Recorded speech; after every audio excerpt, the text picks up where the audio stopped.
मारहाणी प्रकरणी श्रीरामपूरमध्ये गुन्हा दाखल।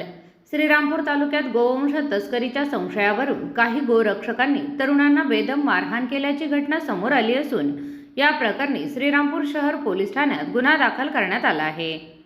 फिर्यादीने दिलेल्या माहितीनुसार दिनांक 4 मे 2026 रोजी सायंकाळी 7:30च्या सुमारास तो आपला स्विफ्ट डिझायर कार क्रमांक MH03 BC 5836 मधून हरेगाव येथील सातवाडी परिसरात संजय मामा यांच्याकडे जनावरे खरेदी करण्यासाठी गेला होता। मात्र व्यवहार न झाल्याने परत येत असताना वाटेत कार बंद पडली।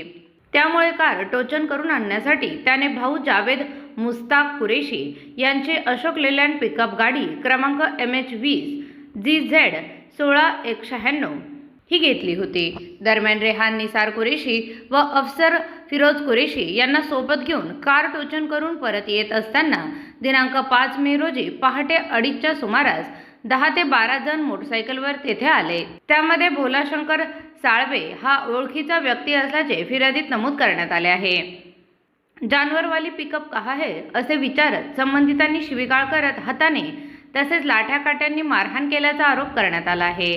या मारहाणीत फिर्यादी जखमी झाला असून सोबतीच्या युवकांनाही मारहाण करण्यात आल्याचे सांगण्यात आले। आरोपीपैकी एका व्यक्तीकडे शस्त्र असल्याचाही दावा फिर्यादीत करण्यात आला आहे। फिर्यादीच्या म्हणण्यानुसार त्यांनी समजावून सांगण्याचा प्रयत्न केला असता आरोपीने काहीही ऐकून न घेता दगडफेक करत कारचे नुकसान केले तसेच जीवे मारण्याची धमकी दिली। त्यानंतर संबंधितांनी त्यांना संजू मामा यांच्या घरी नेले व तेथील 4 गायी आणि 2 गोरे लेलँड गाडीत भरून पोलिसांना बोलावले। तसेच आम्ही गोवंश तस्करी करत असल्याचे पोलिसांना सांगितल्याचे फिर्यादीत नमूद आहे। या प्रकरणी भोलाशंकर साळवे वय वर्ष 30 राहणार अशोकनगर जोशीवस्ती श्रीरामपूर व इतर 10 ते 12 अनोळखी व्यक्तींविरोधात गैरकायदेची मंडळी जमवणे, मारहाण करणे, जीवे मारण्याची धमकी देणे आदी कलमान्वये गुन्हा दाखल करण्यात आला असून पुढील तपास करत आहेत।